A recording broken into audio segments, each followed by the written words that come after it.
Ayan po, oh. Paralegal to, ha? Paralegal. Trabaho na naman mag-usap ng maayos, eh.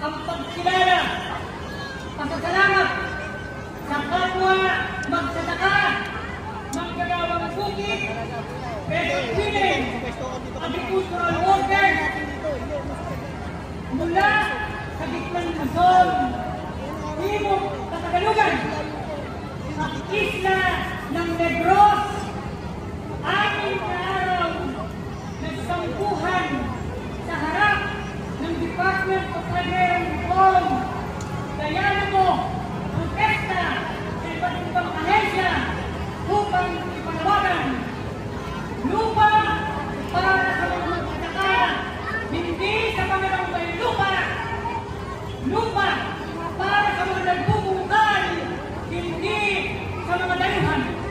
Hiling ko po, bigyan natin ang humilikha ng pagkain ng isang masigabong palakpakan.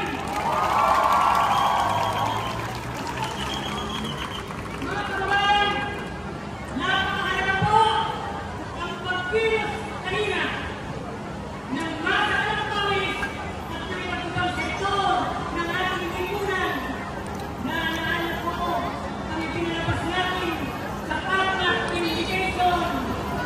Baha sa Luneta, pagkatapos baha sa Luneta noong September 21 kanina, baha sa Liwasan Bonifacio, at ngayon narito tayo sa pintuan sa harapan ng tuslukan ng hari ng korupsyon, si Bongbong Marcos noon sa Malacanang.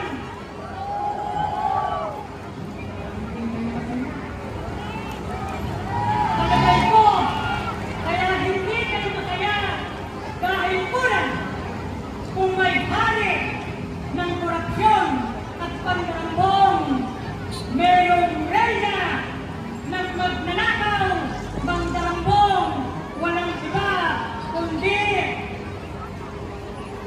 Sara Rodrigo Sara Duterte!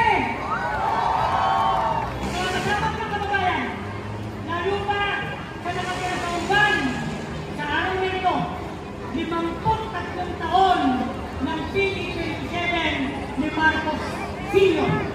37 years ng crack. Marcos Sr. noon, Marcos Jr. ngayon. Ang problema sa kawalan ng lupa, nagpatuloy at tumitig ng cracking, pagpapatalsik sa mga magsasaka, agri-worker, peasant women, patuloy na ang yan, at mamisa sa pook pangsahan. Hindi lang po yan. Sa ilalim ni Marcos, migalig ang masang nagpawis dahil hindi lang pagyo, hindi lang kurakot at makinig isang bumabagabag sa amin. Kaya ang magaganap ng militarisasyon sa kanayunan sa pamumuno ng LTF-ELTA. Alam niyo po,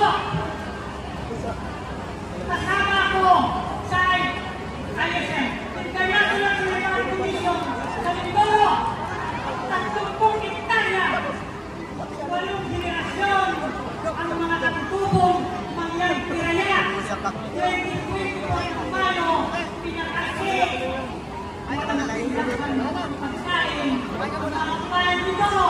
Pero ang sabi ng punyetang army ng Sierra, nandito kami para manggulo mga terorista. Mga kababayan,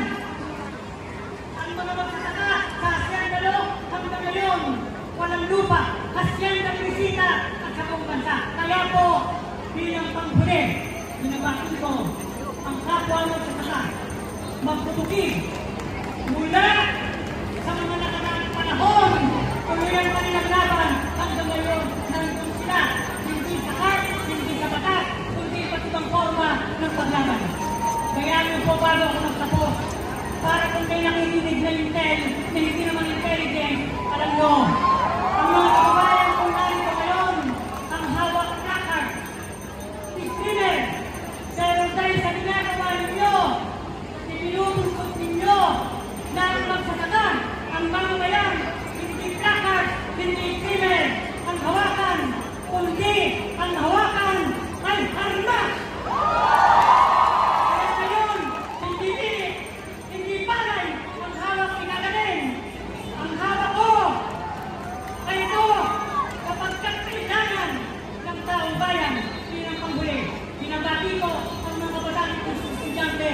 October 17, marito kayo.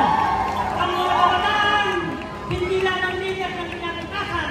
Dapat ngayon, leader kayo sapagkat kailangan kayo. Mga kasama, muli mo, tayong pagmumula, pag-organisa at pagkilos, magtunyagi, tumulong at magtagumpay, palayain si Amanda Echanic, palayain ang lahat ng bilanggong politikal. Marcos Jr., tama na, best sa magsasaka, Charlotte Samasa, itakwin, palayasin. Maraming salamat po. Muli, mabuhay ang sambayan ng Pilipinong lumalaban. Salamat. Tunay na reforma sa lupa! Ipaglaban! Ipaglaban! Tunay na reforma sa lupa! Mga kasama, yung mga vlogs po natin at mga banners, sabi ko, ipakita rin lang po muna rin para mapatuloy na rin po ang ating programa. Mga kasama, sa ilalim ng rehimen ni Marcos Jr., ginagawang gatasan ng pondo ng bayan, ipinagmamalaki ang farm-to-market roads na sa totoo ay farm-to-pocket roads para sa mga burokrata, kapitalista at kontratista. Overpriced at underbuilt at puno ng anomalya habang nalulunod sa utang at kahirapan ng mga magsasaka, bilyon-bilyon ang nilulustay ng mga peking infrastruktura. Ako po, si Jeffrey Ranol, mula sa sining na naglilingkod sa bayan.